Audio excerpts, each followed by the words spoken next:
Welcome. This is For Better and Worth, the podcast where we don't believe you have to sacrifice your relationship while you build your net worth. We are your hosts. I'm Chris. And I'm Ericka Young. And we're so glad you joined us today. All right, y'all, come on. Let's get into it.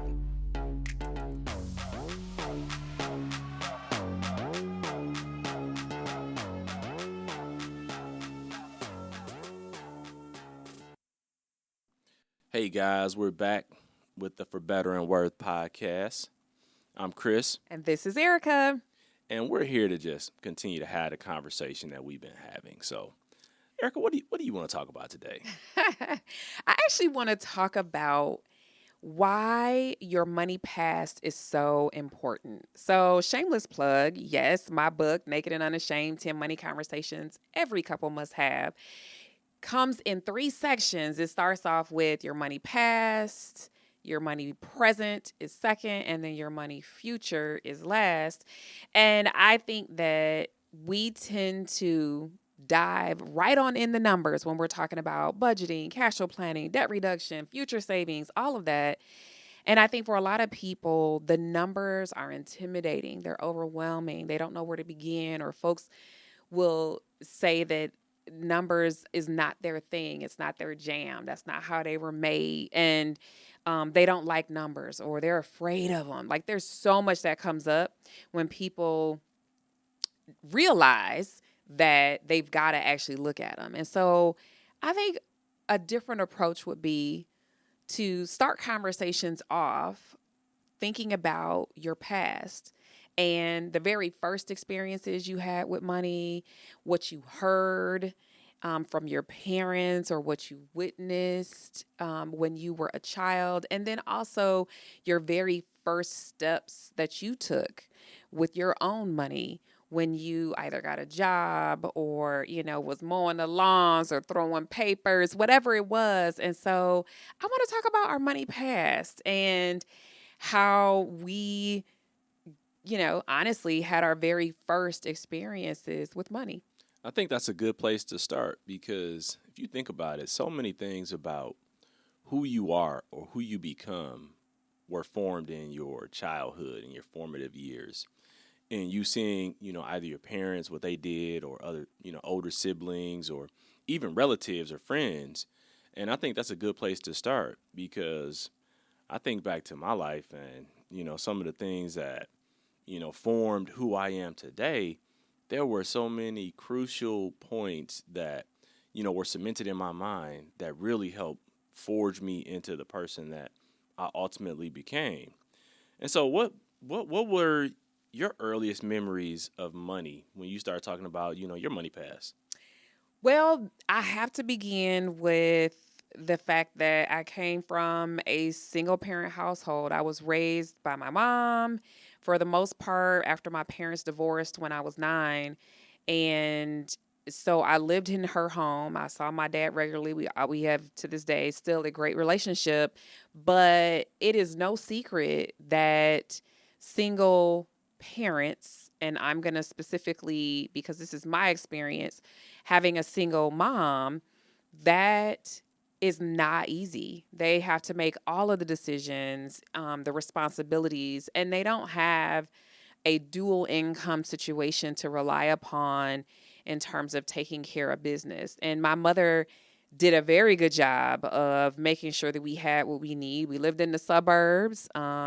She had, a good job in and of itself, and she advanced in her career and she made decent money. But there was hustle factor. There were times when my mother had more than one job. And I saw her graduate with her master's degree. I saw her, have some very, very late nights and doing triple duty on how she had to show up to make certain that ends were meeting. And it wasn't easy. I saw her frustrated. I saw her, balancing the checkbook. I saw her trying to make the numbers work, right? And I also saw her sacrifice to make sure that we had what we needed, and that was not easy. So me and my sister, we saw a lot. We also saw, on my dad's side, he was always an entrepreneur, But it just wasn't easy for him either. And so I just think that there was a lot that is unique, I would say, to a single parent household situation. There was a lot of feast and famine, wait till payday kind of talk.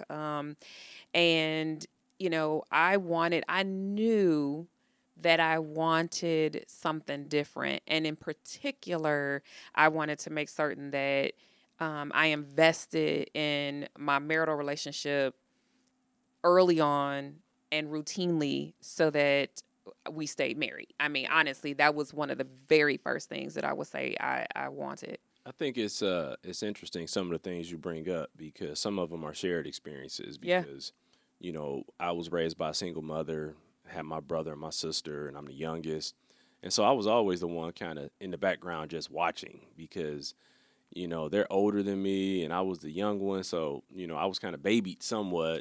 He was a baby, y'all. And but I look back and I remember my mom, because she was the sole provider. And I remember her, we didn't have a car. And so we used to catch the city transportation. We used to catch the city bus everywhere. My mom would literally call me and my sister and say, "Hey, meet me downtown." And the only way we got downtown was to get on the bus, like she and I.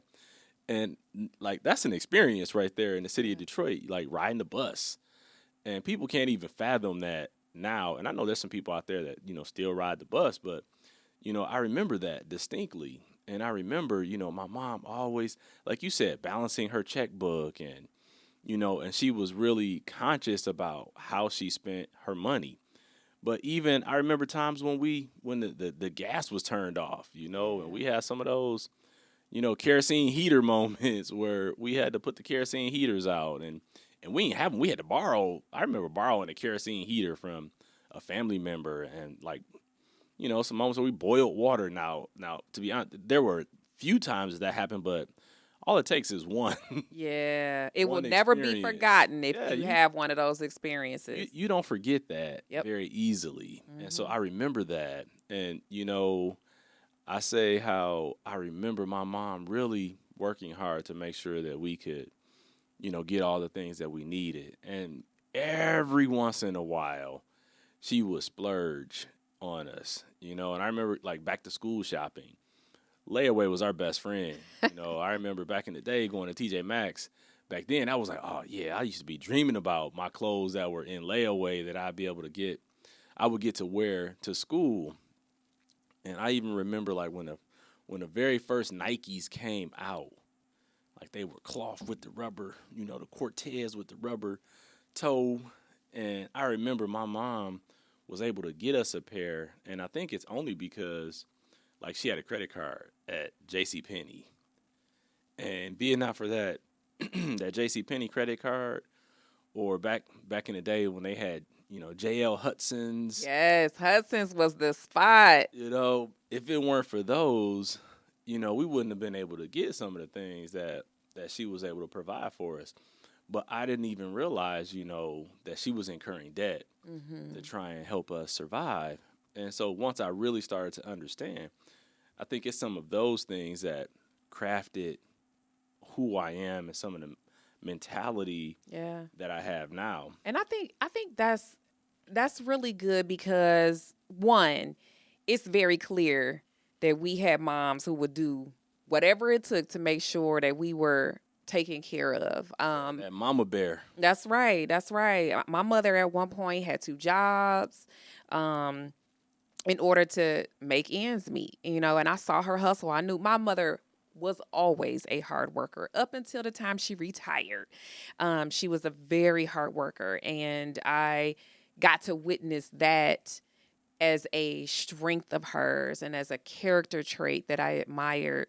And I think that sometimes it's easy to acknowledge, uplift, or pay so much attention to the things that weren't good that we miss out on the fact that there was so much good as well. You might be able to say that y'all were poor, but you will not be able to say your mama didn't work hard, right? Look, my mama made sure that our house was clean. That's right.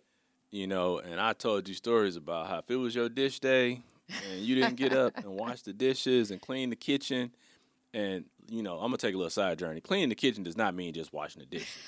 My mom, it meant wiping the counters down, cleaning the sink out, sweeping the floor. If you didn't do that, she would wait for you to fall asleep. And then she would come and wake you up in your groggy state and make you go clean the kitchen up. So listen, I'm going to tell you, that is not how it went down in my house. I'll be very honest with you. We waited till them dishes got real piled up.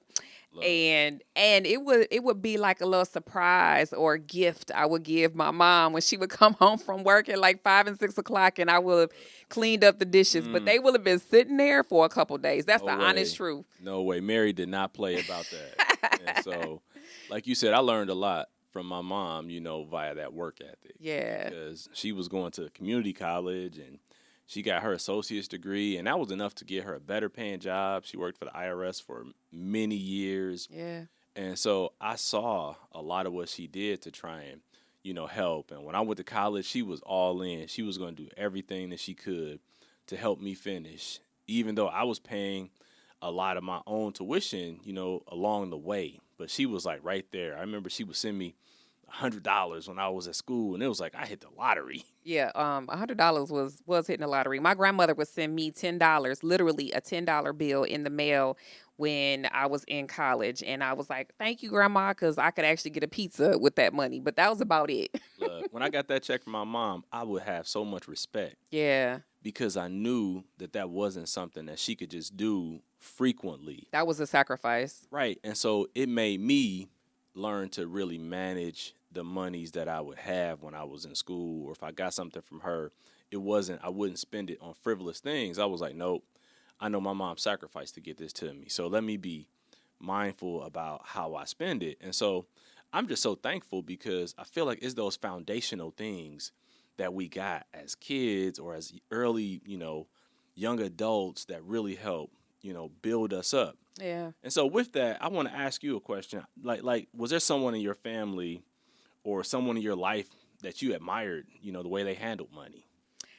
Yeah, you know what? The interesting thing is I had a grandfather, my daddy's father, who was from the outside looking in. I mean, I didn't know all the ins and outs of his money situation, but he did all right. I'll put it that way. He always had cash on him. He looked clean. He was a pastor. My grandpa Simmons was Reverend Simmons, and he, always had his suit on. He was clean. And honestly, he was a widower for most of his life. His wife passed away when they were in their 30s, and he never remarried. But he always kept himself tight. And I think that I admired that he was a good-looking, well-put-together man. He always had his clean hats on. But I also saw him with cash. For birthdays and holidays, he would give my sister and I cash for he didn't bother trying to give us toys and all of that kind of stuff. He was like, here's some money. And the biggest thing that I saw him do that I wanted to do later in life was he took my mother to a car dealership and he bought her a vehicle. Mind you, this was after my parents had divorced. This was her father-in-law. And my granddaddy wanted to make certain that his grandkids were taken around in a safe, reliable vehicle. And my grandfather pulled out cash and put cash money. And I remember, if I'm not mistaken, it was a $6,000 vehicle. And this was back in the day. Like, I was a child. I ain't gonna tell you how old I am. But it was back in the day. And my eyes were big. My eyes were big. And I was like, is this really happening? And I had so much respect for him because my mother was not his blood relative, but I knew that he did it for all of us. And I knew that was something that I wanted to be able to do in my life, was to give somebody a car. And the only way to be able to do that is to have cash. That's how I saw that. Look at granddaddy reverend walking around with wads of cash. Like back in the day, granddaddy had a little pistol on him. Probably, so. My grandpa, he did sleep with a pistol under his pillow. That is true. True statement. He's like, you're going to get this word. Facts. So it's good. It's good to have, memories like that because, like I said, I think it's those memories that are impressed in, imprinted on you as a young person that can then be translated later in life. Mm-hmm. And, I looked at, my mom hustling and, I appreciated all she did. And I remember I had an aunt and uncle, and this is, my cousin, his parents, and they seemed like, they had it all together. My cousin, he always had the latest toys, which on Christmas I would always go over there and I'd always break something of his toys. And I don't know if it was because Chris was a troublemaker. That's what it was. I was like mad because I had the toys or I was jealous or what, but it used to always happen every Christmas. I'd go over his house, break something. But he had all the latest stuff. And and my aunt and uncle, they got divorced. But then, I saw my uncle, he got remarried and he had the nice houses and he was always able to buy, a nice car. And, my cousin went to private school, for high school. And so I started to look at those different things like, man, I like how he moves. And I think in the background, I don't think I've ever told him this either. And so what's funny is, if my cousin's out there, if you hear this or, your dad hears it, you'll know who I'm talking about. And I just kind of looked at him in the background, and unofficially, he was my uncle, and he's the one that allowed me to get to Little League football because they always took us, and so I always just in the background kind of watched how he did things, and it, like I said, it imprinted on me and made me want to do some things differently. And it's all these different experiences that we have that help formulate who we become. And though that was one experience in my life that imprinted, I think it was an important one because it just gave me some other perspective. I said I came from a single parent household. I didn't really have a relationship with my father. So really didn't have anybody to look to there. And so I looked at my uncles in that way. And I had another uncle, he worked for Ford and, same thing. They owned a home and, he always had nice cars and, they were always, they just seemed to be doing all right, and you don't know what anybody's situation really is. As a kid growing up, all you can do is see what you see, see the outcomes, the output. So that's kind of some of the people that I looked at that, imprinted on me and my impressionable self in a young state that really just helped check some of those boxes to, help me become the man that I am today. That's awesome. I think that it's really easy to focus on what wasn't helpful, what wasn't successful, what didn't go well, how hard life was, and not pay attention to who inspired you or who you looked up to or who was doing something that you wanted to do or you want to do.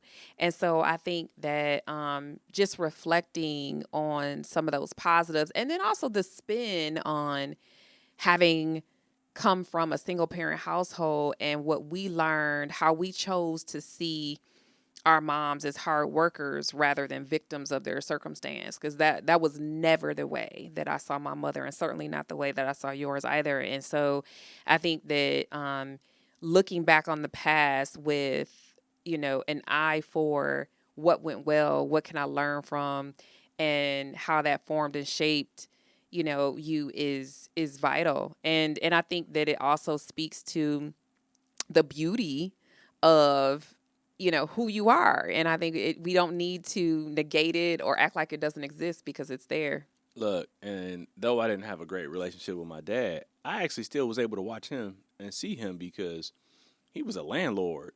At one point he had like 25 houses and he worked for General Motors and I was able to see like, well, hold on, this dude, he's got all this property and he's got, a job that he worked for many, many years. So, he has some stock in the company. And so it did help me while I wasn't focused on it. It was put in my mind that I've actually been pulling out later at later points in life. So you don't know, like God gives you your journey. Yes. And your journey is yours. Yes. It is just that. It is your personal journey. And so what I always like to tell people is don't get caught up in the weeds and looking at other people. Look at your life. Look at your Yes. journey. Don't major on the minors, Mm-hmm. because we make a big deal about a lot of small stuff. And sometimes we got to just focus on what really matters. And Yeah. like you said, it's not about what you didn't have or what didn't happen or how it didn't go. We're talking about learnings that we were able to take Yes. that may have not been great situations, but they still were crucial to our development and who we became. So, as you guys think about your own personal journeys, think about the things that you learned that were imprinted on you when you were younger, Yeah. as a child, Yeah. or as a preteen, or even as a teen and young adult, that as you've reached adulthood, you've actually reached back and pulled some of those learnings forward that really are helping you to navigate through life now. So, look at your journey and don't take the bad, but take the good from it. And you know what? A coach recently said to me, or at an event that I went to, that was really powerful. She made this statement. She said, "No experience left behind. Be it good or bad, there's always something you can take from it, always something that you can learn from it. You can catapult yourself on that good stuff to make your life even better. You can learn what not to do from the stuff that didn't go well, but allow no experience to be left behind." And I think that that will be some really great nuggets, I would say, to utilize to take your journey to the next level. The one thing that I want to leave you with too is that we don't have to remain in a scarcity mindset. Like, there's a lot of verbiage going around trauma, mental health. All of these things are very real. And I think that it's really easy to allow ourselves to get stuck in a place where we could easily have said what we had in the past was not enough, and getting out of the scarcity mindset means that literally anything is possible. And when I realized there's a lot of areas in my life that I had to grow to believe that anything was possible.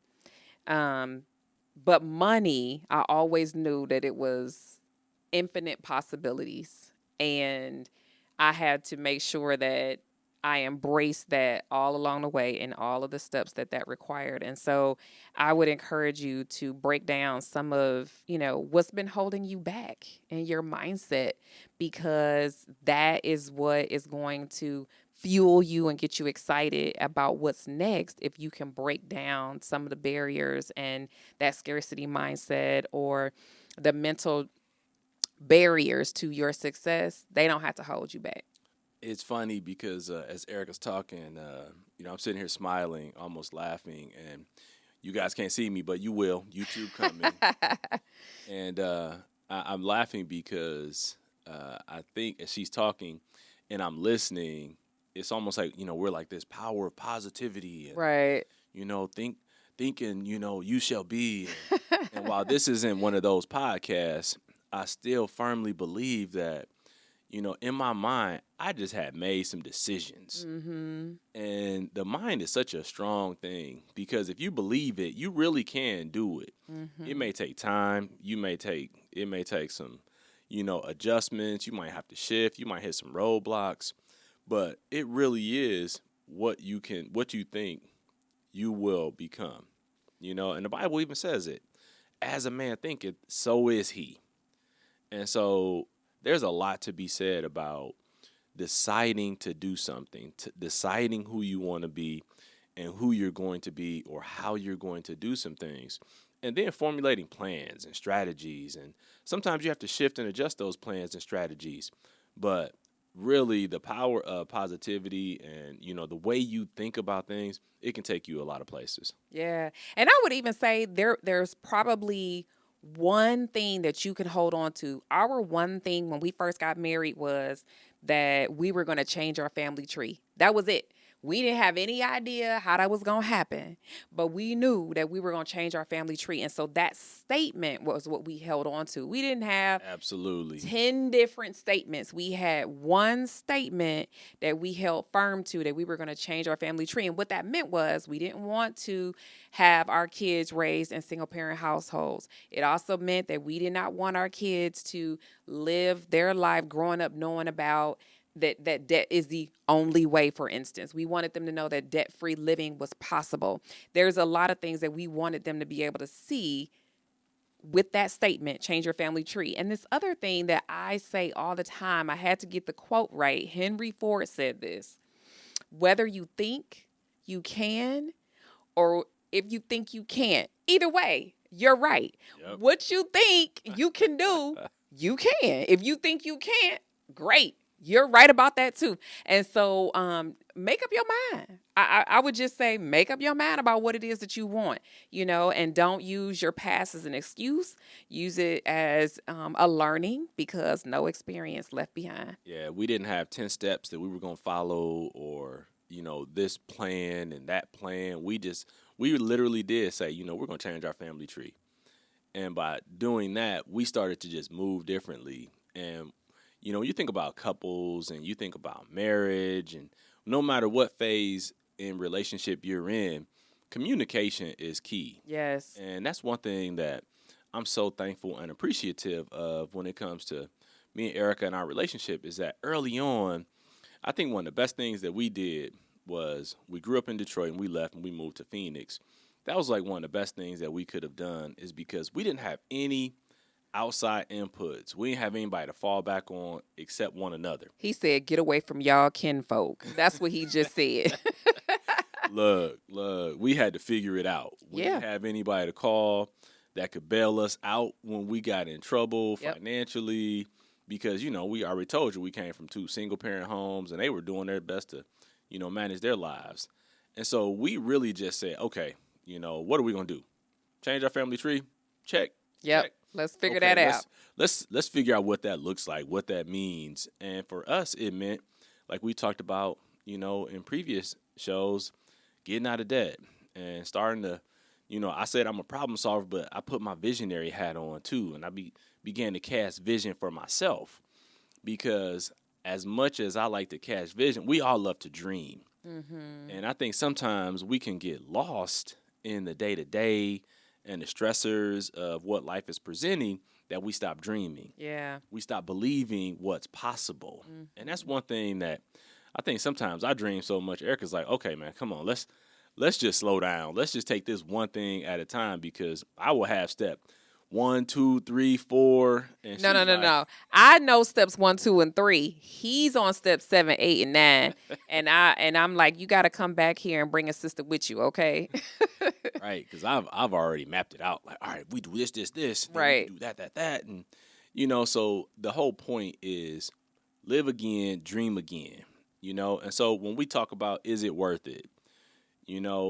Realizing what your past was and what imprinted on you from your money past and your past in general, that you can bring forward and realize, this is helping me today.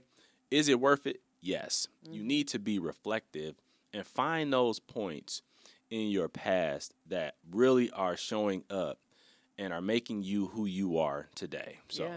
Yeah, it's worth it to look back. It absolutely is always worth it to look back, be reflective, and glean what you can, learn what you can, capitalize on what you can, and own all of the story. Own it all, and make certain that it is your footstool and not something that you trip over. So look, guys, we hope you enjoyed this episode. We ask you to keep coming back, keep listening to us.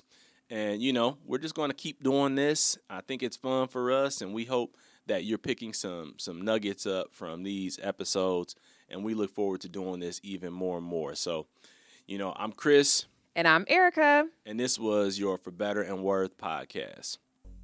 Thank you for spending some of your time with us today.